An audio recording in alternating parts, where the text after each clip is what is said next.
ओम शांति। आज बाप दादा के 29 दिसंबर 2021 के ईश्वरीय महावाक्य हैं।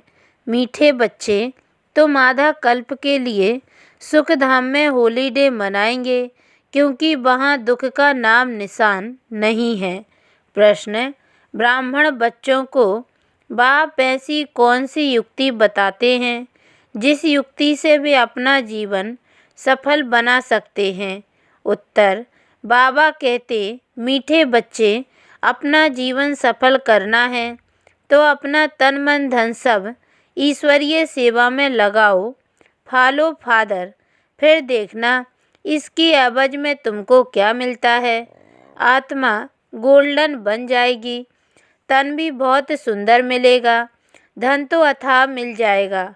गीत: आखिर वह दिन आया आज। ओम शांति। जब बाप ओम शांति कहते हैं तो दादा भी ओम शांति कहते हैं, बच्चे भी अंदर में कहते हैं ओम शांति। जब कोई भाषण करते हैं तो ओम शांति कहते हैं, वहाँ सब बैठे हुए भी कहते हैं ओम शांति। रेस्पॉन्ड जरूर देना होता है। अभी तुम बच्चे समझते हो आत्मा और परमात्मा का भी मिलन हो रहा है, गाया भी हुआ है। आत्मा परमात्मा अलग रहे बहुकाल, जिससे बहुत काल अलग रहते हैं, उनसे ही सम्मुख मिलते हैं। वह आते हैं अपना पाठ बजाने। भक्ति मार्ग में जिसको इतना ढूंढते हैं, आखिर वह दिन भी आता है जबकि बाप से मिलना होता है। सिर्फ एक भारत ही अविनाशी खंड है, बाकी सब है विनाशी खंड। नई दुनिया में तो सिर्फ भारत ही होता है, भारत का कभी विनाश नहीं होता है, यह तो है ही। अभी तो कितने खंड हैं। भारत में जब देवी देवताओं का राज्य था तो वहाँ कोई खंड नहीं था, सिर्फ भारतवासी ही थे और कोई मनुष्य नहीं थे। भारत में फिर सिर्फ सूर्यवंशी देवी देवताओं का राज्य था। अभी उनके सिर्फ चित्र रह गए हैं, यादगार तो रहना चाहिए ना। पहले कितना छोटा झाड़ होता है, उसको कहा जाता है राम राज्य, ईश्वरीय राज्य। ईश्वर की स्थापना है ना। अभी तो है आसुरी स्थापना और सतयुग की है दैवी स्थापना। ईश्वर की स्थापना आधा कल्प चलती है, फिर आसुरी स्थापना होती है जिसको रावण राज्य कहा जाता है। वह है निर्विकारी दुनिया और यह है विकारी दुनिया। दुनिया में कोई जानते नहीं कि यह दुनिया का चक्र कैसे फिरता है। देवी देवता फिर कहाँ गए, पावन सो फिर पतित कैसे बने। सीढ़ी उतरना होता है ना। कलाएं कम होती जाती हैं, जैसे चंद्रमा को ग्रहण लगता है तो कहा जाता है दे दान तो छूटे ग्रहण। अभी बाप कहते हैं 5 विकारों को छोड़ो। जब तुम रावण की जेल से छूटेंगे तो राम राज्य स्थापन हो जाएगा। वहाँ यह 5 विकार होते नहीं, यह भी किसको पता नहीं। मनुष्य समझते हैं यह सदा से ही चले आते हैं। दुनिया में मनुष्यों की है अनेक मत, तुम्हारी है एक मत। इसको कहा जाता है अद्वैत मत। यहाँ है आसुरी मत। तुम जानते हो हम भारतवासी राम राज्य में थे, पूज्य सो पुजारी बने हैं। तुम बच्चों की बुद्धि में यह नॉलेज अभी बैठी है, हम ही पूज्य थे, फिर पुनर्जन्म लेते लेते पुजारी बने हैं। वह समझते हैं परमात्मा ही पूज्य पुजारी बनते हैं, उनकी ही सारी लीला है। सभी परमात्मा ही परमात्मा हैं, यह सबसे बड़ी भूल है। अभी तुम बच्चों को तो खुशी होती है, जिस बाप को आधा कल्प याद किया है अब वह मिला है। कहते हैं दुख में सिमरन सब करे, सुख में करे न कोई। वही आत्माएं फिर दुख में आती हैं तो बाप को याद करती हैं। सतयुग में कोई भी बाप को बुलाएंगे नहीं, तो अभी आत्माओं का परमात्मा से, परमात्मा का हम आत्माओं से मेला होता है। बाप ही ज्ञान का सागर है, इसमें पानी के सागर की बात नहीं। संगम पर देखो कुंभ का कितना बड़ा मेला लगता है। अभी सच्चा सच्चा मेला तुम्हारा लगा हुआ है। सब तो इकट्ठे मिल नहीं सकते, कोई कहाँ से आते हैं। मेले पर कितने लाखों मनुष्य जाते हैं स्नान करने, जन्म जन्मांतर यह स्नान करते आए हैं। कहते हैं यह मेला लगता ही रहता है, छोटा और बड़ा कुंभ भी कहते हैं। अब बाप तो एक ही बार आते हैं पतितों को पावन बनाने। गंगा पतित पावनी है, तो क्या वह ज्ञान सुनाएगी? यहाँ तो पतित पावन बाप बैठ सृष्टि के आदि मध्य अंत का ज्ञान सुनाते हैं। बच्चे जानते हैं अभी दुनिया की हालत क्या है। विनाश तो बच्चों ने देखा है। अर्जुन तो यह ब्रह्मा ठहरा ना, यह तो है मनुष्य का रथ। यह बताते हमने विनाश भी देखा, अपनी राजधानी भी देखी, तब छोड़ा घर आदि सब कुछ फट से छोड़ दिया। विनाश तो होना ही है, यह कोई नई बात नहीं है।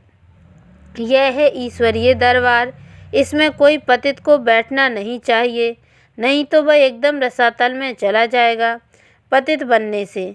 इसलिए पतित को आने का हुक्म ही नहीं है। ऐसे कोई कोई आ जाते हैं, समझते हैं इन्हों को क्या पता कि हम विकार में गए। यह बड़ी गंदी चीज़ है। विलायत में 4-5 बच्चे पैदा करने वालों को इनाम मिलता है। सतयुग में तो एक ही बच्चा होता है, सो भी विकार की वहाँ बात नहीं। वहाँ तो रावण राज्य ही नहीं, वह है राम राज्य। कन्या शादी करती है तो कन्या को गुप्त रीति से बहुत कुछ देते हैं, जो किसको पता नहीं पड़ता। बाप भी कहते हैं बच्चे तुमको गुप्त दान देता हूँ, किसको पता पड़ता है क्या हम क्या दे रहे हैं? यह है गुप्त, कोई समझ नहीं सकते कि यह बी के विश्व के मालिक बनेंगे। यह तुम अभी समझते हो, हम विश्व के मालिक थे, फिर 84 जन्म लेते हैं। हम कल्प कल्प बाबा से वर्षा लेते हैं, कहते हैं बाबा हम कल्प कल्प आपसे मिलते हैं। कल्प पहले भी मिले थे, बाबा को ही राम कहते हैं। राम त्रेता वाला नहीं, उनको तो सिर्फ उनका बच्चा ही बाबा कहेगा। यह तो बेहद का बाप है। अब बाप तुम बच्चों को कहते हैं, तुम बच्चों को दैवी गुण धारण कर ऐसा बनना है। इन देवी देवताओं की कितनी महिमा करते हैं, परंतु समझते कुछ भी नहीं। कहते हैं अच्युतम केशवम। अब कहाँ राम कहाँ नारायण, सबको मिला देते हैं, अर्थ कुछ भी नहीं निकलता। अभी तुमको नटशैल में सब कुछ समझाया जाता है। द्वापर से लेकर यह भक्ति मार्ग शुरू होता है। 84 का चक्र लगाकर नीचे उतरना ही है। 84 जन्म गाए जाते हैं। बाबा ने पूछा यहाँ तुम बैठे हो तो क्या सब 84 जन्म लेंगे या कोई 80-82 भी लेंगे? क्या सब पास होंगे? क्या भागंती हो जाने वालों के जन्म कम जास्ती नहीं होंगे? अवस्था अनुसार ही हर एक का पाठ होगा ना। बहुत हैं जो आश्चर्यवत भागंती हो जाएंगे, फिर सतयुग में कैसे आएंगे? वह तो प्रजा में भी बहुत देरी से आएंगे, क्योंकि ग्लानि करते हैं। इतने सब थोड़ी ही सूर्यवंशी में आ सकते हैं। नंबरवार पुरुषार्थ अनुसार माला बनती है। बाप तो ज्ञान का सागर है, कौन सा उसमें ज्ञान है यह भी कोई नहीं जानते हैं। तुमको अब ज्ञान मिल रहा है, वह तो सिर्फ स्तुति करते हैं, समझते कुछ भी नहीं। इसको कहा जाता है भक्ति मार्ग। त्योहार भी जो मनाए जाते हैं वह हैं सब इस समय के, जो फिर बाद में मनाए जाते हैं। तुमको तो आधा कल्प सुख में हॉलीडे मिल जाती है, कभी दुख का नाम नहीं देखेंगे। हॉलीडे हो जाता है क्योंकि तुम पवित्र हो जाते हो ना। बाप समझाते हैं तुम्हारा यह अंतिम जन्म है। जब रावण राज्य शुरू होता है उसको मृत्यु लोक कहा जाता है। मृत्यु लोक मुर्दाबाद, अमर लोक जिंदाबाद होता है। सुख और दुख राम और रावण का यह खेल है। राम द्वारा तुम राज्य पाते हो, रावण द्वारा तुम राज्य गंवाते हो। बाप कहते हैं तुम अपने जीवन को नहीं जानते हो और कोई ऐसे कह न सके। बाप ही बतलाते हैं, वह तो 84 लाख कह देते हैं, फिर तो कल्प की आयु लाखों वर्ष हो जाती है। कुछ भी बुद्धि में नहीं आता जो इन बातों को समझ सकें। कल्प की आयु ही भी रोंग लिख दी है। यह शास्त्र आदि सब भक्ति मार्ग के हैं।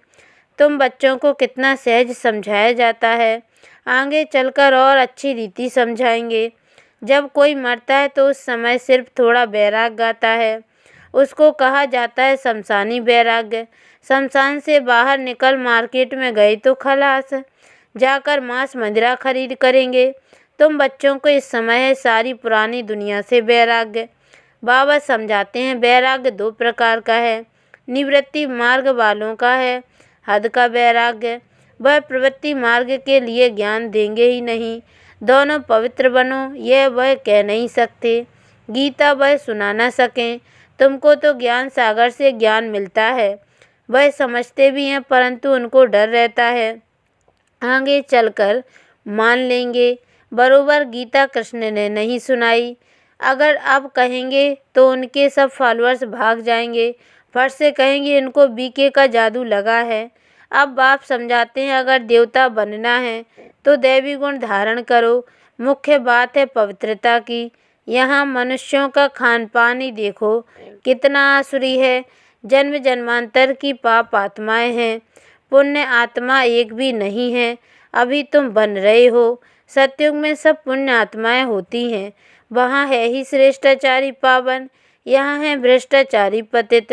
सतयुग में 5 विकार होते नहीं। राम राज्य रावण राज्य में कितना फर्क पड़ जाता है। इनको तो रावण राज्य कहेंगे ना। पतित पावन एक ही गॉडफादर है। तुम जानते हो वह हमारा बेहद का बाप है। बेहद के बाप रचयिता को रचना याद करती है। बाबा ने समझाया है सतयुग में है एक बाप, फिर होते हैं 2 बाप, लौकिक और पारलौकिक। तुमको है 3 बाप, लौकिक पारलौकिक और अलौकिक। भक्ति मार्ग में लौकिक बाप होते भी पारलौकिक बाप को याद करते हैं। यहाँ तो यह वंडरफुल है, बाप और दादा दोनों बैठे हैं, यह भी तुम बच्चे जानते हो, फिर घड़ी घड़ी भूल जाते हो। प्रजापिता ब्रह्मा तो गाया हुआ है ना, वह अभी ही मिलता है।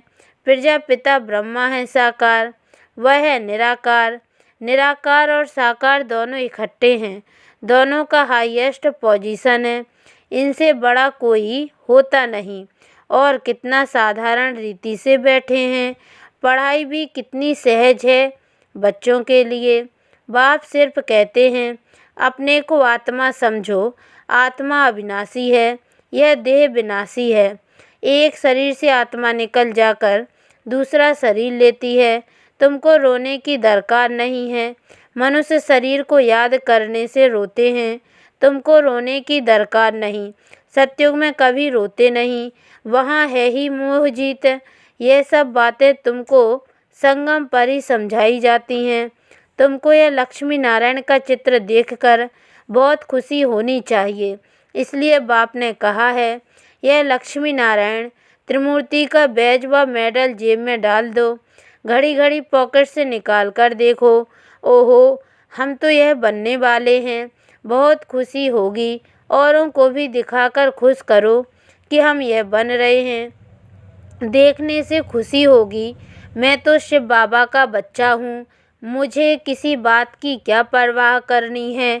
कुछ घाटा पड़ा सो क्या, हम तो भविष्य 21 जन्मों के लिए पद्मपति बनते हैं। देखो बाबा ने सब कुछ दे दिया, फिर फायदे में हैं या घाटे में हैं। बाबा अब सम्मुख समझा रहे हैं तुम्हारा यह धन दौलत सब कुछ मिट्टी में मिल जाने वाला है। अपना जीवन सफल करना है तो अपना तन मन धन इसमें लगाओ, फिर इनके एवज में देखो तुमको क्या मिलता है। आत्मा भी गोल्डन बन जाती है तो तन भी सुंदर, धन तो अथाह रहता है। अच्छा, मीठे मीठे सिकी लदे बच्चों प्रति माता पिता बाप दादा का याद प्यार और गुड मॉर्निंग। रूहानी बाप की रूहानी बच्चों को नमस्ते। और हम रूहानी बच्चों की ओर से भी रूहानी माता पिता बाप दादा को याद प्यार और गुड मॉर्निंग बाबा नमस्ते। धारणा के लिए मुख्य सार है। पहली पॉइंट है मैं शिव बाबा का बच्चा हूँ, मुझे भविष्य 21 जन्मों के लिए पद्मपति बनना है, इसी खुशी में रहना है और सबको खुश करना है, किसी बात की परवाह नहीं करनी है। दूसरी पॉइंट है एक बाप की अद्वैत मत पर चलकर बेहद का बैरागी बनना है, एक बाप को फॉलो करना है। वरदान रुहाब और रहम के गुण द्वारा विश्व नवनिर्माण करने वाले विश्व कल्याणकारी भव। विश्व कल्याणकारी बनने के लिए मुख्य 2 धारणाएं आवश्यक हैं, एक ईश्वरीय रुहाब और दूसरा रहम। अगर रुहाब और रहम दोनों साथ साथ हैं और समान हैं तो रूहानियत की स्टेज बन जाती है। तो जब भी कोई कर्तव्य करते हो व मुख से शब्द वर्णन करते हो तो चेक करो कि रहम और रुहाब दोनों समान रूप में हैं। शक्तियों के चित्रों में इन दोनों गुणों की समानता दिखाते हैं। इसी के आधार पर विश्व नवनिर्माण के निमित्त बन सकते हो। स्लोगन: बाप के प्यार के पीछे व्यर्थ संकल्प निछावर कर दो, यही सच्ची कुर्बानी है। ओम शांति।